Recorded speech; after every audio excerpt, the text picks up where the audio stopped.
ഇന്ത്യയിലെ ഭരണം അട്ടിമറിക്കാനും ഇന്ത്യയെ അസ്ഥിരപ്പെടുത്താനുമുള്ള പണം കൈപ്പറ്റി കോൺഗ്രസ് നേതാക്കൾ. രാജീവ് ഗാന്ധി ട്രസ്റ്റും രാജീവ് ഗാന്ധി ഫൗണ്ടേഷനും സോറോസിൽ നിന്നും USAID എന്ന ഏജൻസിയിൽ നിന്നും കോടിക്കണക്കിന് രൂപ കൈപ്പറ്റിയെന്നുള്ള വിവരങ്ങളാണ് ഇപ്പോൾ പുറത്തു വരുന്നത്. അമേരിക്കൻ പ്രസിഡന്റ് ഡൊണാൾഡ് ട്രംപ് തന്നെ വെളിപ്പെടുത്തിയ ഞെട്ടിപ്പിക്കുന്ന വിവരങ്ങളാണ് ഇപ്പോൾ അന്താരാഷ്ട്ര മാധ്യമങ്ങൾ പുറത്തുവിടുന്നത്. രാജ്യത്തെ ജനാധിപത്യ സംവിധാനത്തെ അട്ടിമറിക്കാൻ, മോദി സർക്കാരിനെ അട്ടിമറിക്കാൻ 5000 കോടിയിലധികം രൂപയാണ് ജോർജ് സോറോസും സോറോസിൻ്റെ ഏജൻസികളും അതുപോലെ അമേരിക്കൻ ഏജൻസിയായ USAIDും തമ്മിൽ ഇടപെട്ടത്, ഇന്ത്യയിൽ ചെലവഴിച്ചത് എന്നുള്ള വിവരങ്ങൾ പുറത്തു വരുന്നു. ഇതാദ്യമായല്ല ഇന്ത്യയിലെ ജനാധിപത്യ സംവിധാനത്തെ അട്ടിമറിക്കാനും മോദി ഭരണകൂടത്തെ അട്ടിമറിക്കാനും ജോർജ് സോറോസിൻ്റെ ഏജൻസികൾ പണം മുടക്കുന്നത്. എന്നാൽ ഇത്രയും ഭീമമായ തുക രാജ്യത്തെ ജനാധിപത്യ സംവിധാനത്തെ അട്ടിമറിക്കാൻ ചെലവഴിച്ചതിൻ്റെ വളരെ നിർണായകമായ രേഖകളാണ് ഇപ്പോൾ അമേരിക്ക തന്നെ പുറത്തുവിട്ടിരിക്കുന്നത്. ജോ ബൈഡൻ ഭരണകൂടത്ത് നടന്ന ഇന്ത്യക്കെതിരെ നടന്ന ഗൂഢാലോചനയുടെ ഞെട്ടിപ്പിക്കുന്ന വിവരങ്ങൾ പുറത്തു വരുന്നു. ഇത് ഏതെങ്കിലും തീവ്രവാദ സംഘടനകൾക്കല്ല ജോർജ് സോറോസും സംഘവും നൽകിയത്. രാജ്യത്തെ വിവിധ NGOകൾക്കൊപ്പം കോൺഗ്രസിൻ്റെ നേതാക്കന്മാർ തന്നെ, സോണിയാഗാന്ധി ചെയർമാനായിട്ടുള്ള രാജീവ് ഗാന്ധി ട്രസ്റ്റും രാജീവ് ഗാന്ധി ഫൗണ്ടേഷനും തന്നെ ഇതിൽ വലിയ തുക കൈപ്പറ്റി എന്നുള്ള വിവരങ്ങളാണ് പുറത്തു വരുന്നത്. ഓവർസീസ് കോൺഗ്രസ് പ്രസിഡന്റായ സാം പിത്രാദോയ്ക്കും കോടിക്കണക്കിന് രൂപ ജോർജ് സോറോസ് ഫൗണ്ടേഷനിൽ നിന്ന് ലഭിച്ചു എന്നുള്ള വിവരങ്ങളാണ് ഇപ്പോൾ ഞെട്ടിപ്പിക്കുന്ന വിവരങ്ങളായി പുറത്തു വന്നിരിക്കുന്നത്. അപ്പോൾ ഇന്ത്യ എന്ന രാജ്യത്തിൻ്റെ തകർച്ച ആഗ്രഹിക്കുന്ന ഒരു വലിയ വിഭാഗമാണ് കോൺഗ്രസിലുള്ളത്. ഇന്ത്യയിലെ ജനാധിപത്യ സംവിധാനത്തിലൂടെ അധികാരത്തിലേറിയ സർക്കാരിനെ അട്ടിമറിക്കാൻ ശ്രമിക്കുന്നവർക്ക് കൂട്ടുനിൽക്കുകയാണ് കോൺഗ്രസിൻ്റെ വലിയ വിഭാഗം നേതാക്കൾ. അല്ലെങ്കിൽ പിന്നെ ജോർജ് സോറോസിൽ നിന്ന് എന്തുകൊണ്ട് രാജീവ് ഗാന്ധി ഫൗണ്ടേഷൻ പണം സ്വീകരിച്ചു? രാജീവ് ഗാന്ധി ട്രസ്റ്റ് എന്തിന് ജോർജ് സോറോസിൽ നിന്നും പണം സ്വീകരിച്ചു? ജോർജ് സോറോസ് ഇന്ത്യയിലെ മോദി സർക്കാരിനെ അട്ടിമറിക്കാൻ 5000 കോടി ഇറക്കിയെങ്കിൽ അതിന് പിന്നിലെ ലക്ഷ്യങ്ങൾ എത്രത്തോളം വലുതാണ്?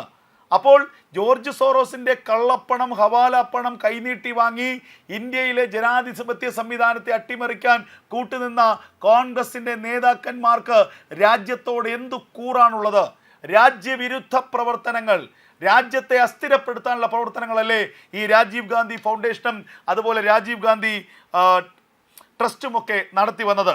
അമേരിക്കൻ പ്രസിഡന്റായി ഡൊണാൾഡ് ട്രംപ് അധികാരത്തിലെത്തിയ ശേഷമാണ് USAIDിൻ്റെ നീക്കങ്ങളെക്കുറിച്ചുള്ള ശക്തമായ അന്വേഷണം ആരംഭിച്ചത്. തീവ്രവാദ സംഘടനകൾക്ക് അന്താരാഷ്ട്ര ഏജൻസി പണം നൽകുന്നുണ്ടോ എന്ന പരിശോധനയിലാണ് ഒടുവിൽ ഞെട്ടിപ്പിക്കുന്ന വിവരങ്ങൾ പുറത്തു വന്നത്.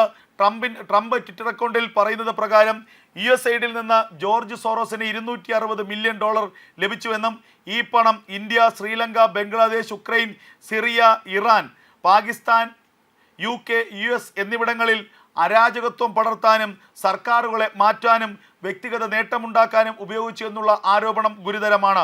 സോറോസുമായി അഫിലിയേറ്റ് ചെയ്തിട്ടുള്ള ഈസ്റ്റ് വെസ്റ്റ് മാനേജ്മെൻറ്റ് ഇൻസ്റ്റിറ്റ്യൂട്ട്, സോറോസിൻ്റെ ഓപ്പൺ സൊസൈറ്റി ഫൗണ്ടേഷൻ എന്നിവ കഴിഞ്ഞ 15 വർഷക്കാലമായി USAIDിൽ നിന്ന് വൻതോതിൽ പണം കൈപ്പറ്റുന്നുണ്ട്. ഇന്ത്യയിൽ പ്രശ്നങ്ങൾ ഉണ്ടാക്കാൻ, അരാജകത്വം ഉണ്ടാക്കാൻ, സർക്കാരുകളെ അട്ടിമറിക്കാൻ 5000 കോടി രൂപ സോറോസ് ചെലവിട്ടതായിട്ടാണ് ലഭിക്കുന്ന വിവരം. ഇതിൽ വലിയൊരു പങ്ക് പണവും USAIDിൽ നിന്ന് സോറോസിന് ലഭിച്ചതാണ്. ഇപ്പോൾ കാര്യങ്ങളുടെ പോക്ക് വ്യക്തമാകുന്നില്ലേ? അമേരിക്കൻ പ്രസിഡന്റായിരുന്ന ജോ ബൈഡന്റെ താല്പര്യപ്രകാരം ഇന്ത്യയിലെ സർക്കാരുകളെ അട്ടിമറിക്കാനുള്ള നീക്കങ്ങൾ നടന്നു. അതിന് പ്രധാനമായും ചുക്കാൻ പിടിച്ചത് ജോർജ് സോറോസാണ്. സോറോസിൻ്റെ കോൺഗ്രസ് ബന്ധവും സോറോസിൻ്റെ ഇറ്റലി ബന്ധവും സോറോസിൻ്റെ മറ്റ് ബന്ധങ്ങളും കണക്കാക്കിക്കൊണ്ട് രാജീവ് ഗാന്ധി ഫൗണ്ടേഷനും രാജീവ് ഗാന്ധി ട്രസ്റ്റിനും കോടിക്കണക്കിന് രൂപ ഫണ്ട് നൽകി. ഈ പണം മുഴുവൻ ചെലവഴിച്ചത് രാജ്യത്തെ മോദി സർക്കാരിനെതിരെയുള്ള സമരങ്ങൾക്കും മോദി സർക്കാരിനെതിരെയുള്ള കലാപങ്ങൾക്കുമാണ് എന്നുള്ള സൂചനകളാണ് പുറത്തു വന്നത്. നരേന്ദ്രമോദി ഇത് പലതവണ വ്യക്തമായി പറഞ്ഞിട്ടുള്ളതാണ്. ഇന്ത്യയിലെ ജനാധിപത്യ സംവിധാനങ്ങളെ അട്ടിമറിക്കാൻ, മോദി സർക്കാരിനെതിരെ പ്രക്ഷോഭം നടത്താൻ വിദേശ ശക്തികൾ വൻതോതിൽ പണമിറക്കുന്നു. ആ പണം ഇന്ത്യയിലെ കോൺഗ്രസ് നേതാക്കളും കൈപ്പറ്റുന്നുണ്ട്, കോൺഗ്രസ് നേതാക്കളും കൈനീട്ടി വാങ്ങുന്നുണ്ട്. അന്ന് നരേന്ദ്രമോദി ഇത്തരമൊരു പ്രസ്താവന നടത്തിയപ്പോൾ ആരോപണം ഉന്നയിച്ചപ്പോൾ അത് രാഷ്ട്രീയ ആരോപണം മാത്രമാണെന്നാണ് കോൺഗ്രസ് പ്രതികരിച്ചത്. ഇപ്പോൾ ഇതാ ഓരോ സിറ്റുവേഷനിലും ഓരോ സാഹചര്യത്തിലും പുതിയ തെളിവുകൾ വരുന്നു. ജോർജ് സോറോസുമായി കോൺഗ്രസ് നേതാക്കൾക്കുള്ള ബന്ധം, സോണിയാഗാന്ധിക്കുള്ള ബന്ധം, രാഹുൽ ഗാന്ധിക്കുള്ള ബന്ധം, ജോർജ് സോറോസിന്റെ കളിപ്പാവകളായി രാജ്യത്ത് ജനാധിപത്യ സംവിധാനത്തിനെതിരെ ഉറഞ്ഞു തുള്ളാനുള്ള കോൺഗ്രസ് നേതാക്കളുടെ താല്പര്യം വെറും കളിപ്പാവകൾ മാത്രമായി വിദേശത്ത് നിന്ന് പണം നൽകി വിദേശത്തിരുന്ന് ജോർജ് സോറോസുമാർ നിയന്ത്രിക്കുന്ന കളിപ്പാവകളായി രാജ്യത്തെ കോൺഗ്രസ് നേതാക്കൾ മാറുന്നുണ്ട്. നമുക്കറിയാം, നേരത്തെ തന്നെ ഖാലിസ്ഥാൻ വാദികളിൽ നിന്ന് പണം വാങ്ങി അരവിന്ദ് കെജ്രിവാളിൻ്റെ പാർട്ടിയായ ആം ആദ്മി പാർട്ടിയും ഇന്ത്യയിൽ വലിയ പ്രശ്നങ്ങൾ ഉണ്ടാക്കാൻ ശ്രമിച്ചു എന്നുള്ള വാർത്തകൾ പുറത്തു വന്നിരുന്നു. അതിൻ്റെ തെളിവുകളടക്കമാണ് പുറത്തു വന്നത്. ഇപ്പോൾ ഇതാ രാജ്യതലസ്ഥാനത്ത് നിന്നും ജനങ്ങൾ അരവിന്ദ് കെജ്രിവാളിനെയും ആം ആദ്മി പാർട്ടിയെയും അടിച്ചു പുറത്താക്കിയിരിക്കുന്നു. വീണ്ടും രാജ്യതലസ്ഥാനത്ത് താമര വിരിഞ്ഞിരിക്കുന്നു. ഇവിടെ കഴിഞ്ഞ പൊതു തെരഞ്ഞെടുപ്പിലും കോൺഗ്രസ് വൻതോതിൽ പണമിറക്കി കളിച്ചത് ഇത്തരം വിദേശ ശക്തികളുടെ പണമാണ്. രാജ്യത്ത് ഒരിക്കലും BJP അധികാരത്തിൽ വരാൻ പാടില്ല. അതിനുവേണ്ടി ഒരു തട്ടിക്കൂട്ട് പ്രതിപക്ഷ മുന്നണി ഉണ്ടാക്കി, ഇന്ത്യ മുന്നണി. ആ പ്രതിപക്ഷ മുന്നണിയിലോ ഒരിക്കലും പരസ്പരം മുഖത്ത് പോലും നോക്കാത്ത, കണ്ടാൽ കടിച്ചു കീറുന്ന തൃണമൂൽ കോൺഗ്രസ്, CPM അങ്ങനെ വിരുദ്ധ ചേരിയിൽ നിൽക്കുന്ന, ആശയപരമായി പോലും ഒരിക്കലും ഒന്നിച്ചു നിൽക്കാൻ കഴിയാത്ത രാഷ്ട്രീയ പാർട്ടികളെല്ലാം ഒരു കുടക്കീഴിൽ വന്നു, ഒരു പ്ലാറ്റ്ഫോമിൽ വന്നു. അവർ ഒന്നിച്ച് കൈകൊടുത്തു നിന്നു. പിന്നിൽ എന്താണ്?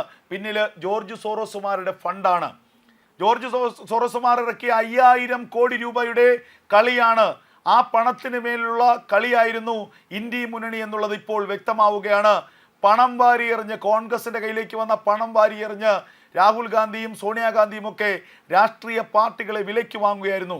ഒടുവിൽ അധികാരം ഒരിക്കലും കിട്ടില്ല എന്ന് തിരിച്ചറിഞ്ഞ ഘട്ടത്തിൽ രാജ്യത്തെ ജനങ്ങൾ ഈ ഇന്ത്യ മുന്നണി സഖ്യത്തെ തിരസ്കരിച്ചു എന്ന് അറിഞ്ഞ ഘട്ടത്തിലാണ് ഓരോ പാർട്ടികളും വഴിപിരിഞ്ഞിപ്പോൾ പല ചേരികളായി നിൽക്കുന്നത്. ഞെട്ടിപ്പിക്കുന്ന വാർത്തകളാണ് ഇതുമായി ബന്ധപ്പെട്ട് ഓരോ ദിവസവും പുറത്തു വരുന്നത്. വരും ദിവസങ്ങളിൽ US എയ്ഡിൻ്റെ ഫണ്ട് സംബന്ധിച്ചും ജോർജ് സോറോസിൻ്റെ സാമ്പത്തിക ഉറവിടങ്ങൾ സംബന്ധിച്ചും സാമ്പത്തിക ഇടപാടുകൾ സംബന്ധിച്ചും കൂടുതൽ വിവരങ്ങൾ പുറത്തുവിടുമെന്നാണ് ഇപ്പോൾ ഡൊണാൾഡ് ട്രംപ് ഭരണകൂടം വ്യക്തമാക്കിയിരിക്കുന്നത്. ട്രംപ് തന്നെ US എയ്ഡിൻ്റെ സാമ്പത്തിക ഇടപാടുകളെ സംബന്ധിച്ച് ഒരു അടിയന്തര അന്വേഷണത്തിന് നിർദ്ദേശം നൽകിയിരിക്കുന്നു.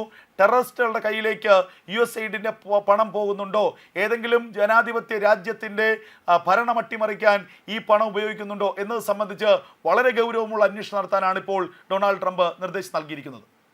രാജീവ് ഗാന്ധി ട്രസ്റ്റ് എന്തിന് ജോർജ് സോറോസിൽ നിന്നും പണം സ്വീകരിച്ചു?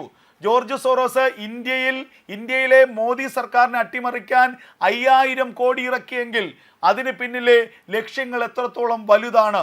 അപ്പോൾ ജോർജ് സോറോസിന്റെ കള്ളപ്പണം, ഹവാലാപ്പണം കൈനീട്ടി വാങ്ങി ഇന്ത്യയിലെ ജനാധിപത്യ സംവിധാനത്തെ അട്ടിമറിക്കാൻ കൂട്ടുനിന്ന കോൺഗ്രസിന്റെ നേതാക്കന്മാർക്ക് രാജ്യത്തോട് എന്തു കൂറാണുള്ളത്?